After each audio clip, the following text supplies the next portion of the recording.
કમોસમી વરસાદ જિલ્લાઓ અને તાલુકામાં ખૂબ ભયંકર રીતે પડ્યો છે.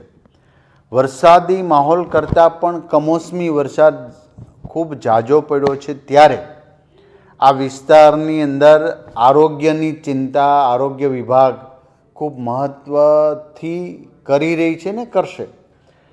પાણીજન્ય રોગો અને ખાસ કરીને પાણી ભરાયા પછીના મચ્છરજન્ય રોગો વગેરે રોગોના નિયંત્રણ માટે તમામ પીએચસી સીએચસી સેન્ટર અને હોસ્પિટલની અંદર પૂરતી વ્યવસ્થા કરી દેવામાં આવી છે.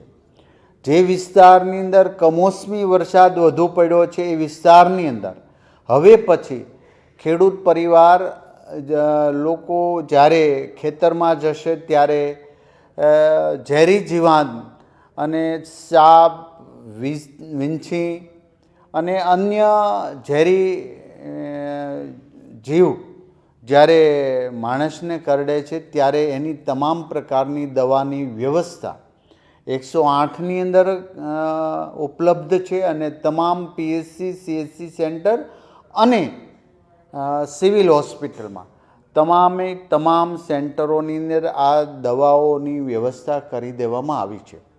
સાથે સાથે એક વિનંતી એ છે કે આવા ઝેરી સાપ વગેરે કંઈ કરડે તો અંધશ્રદ્ધા કે દોરો બાંધો કે કોઈ ભૂવા બરાડી પાસેથી જઈ અને ઝેર ઉતારવા વગેરેનો પ્રયાસ કરીને અંતે ઘરના મોભીનું મૃત્યુ થતું હોય છે. ત્યારે આપણે એમાં ન પડતા એવી હું વિનંતી કરું છું. સરકારી દવાખાનાઓમાં પૂરતી વ્યવસ્થા કરી છે અને કંઈ પણ નાનું આવું પ્રોબ્લેમ આવે ખેડૂતોને કે ખેતરમાં ગયા પછી અથવા તો અન્ય જગ્યા પર તો ચોક્કસ પ્રકારે 108 અને દવાખાનાની જ તમે સુવિધા પ્રાપ્ત કરજો, જેથી કરીને આપણા ઘરના મોભીનું મૃત્યુ ન થાય.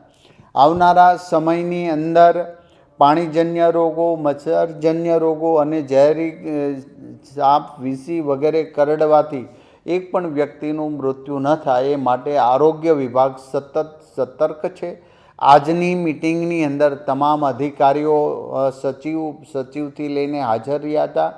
ગુજરાતની તમામ આરોગ્ય સેવા સંભાળતી સરકારી સંસ્થાઓને પણ આજે સૂચના આપી દેવામાં આવી છે. એક પણ સેન્ટરની અંદર કોઈ પણ પ્રકારની દવા ઘટતી નથી અને ઘટે નહીં અને અગાઉથી પુરવઠો પ્રાપ્ત થઈ રહે હેતુથી આજની મિટિંગ અમે સંપન્ન કરવામાં આવી છે.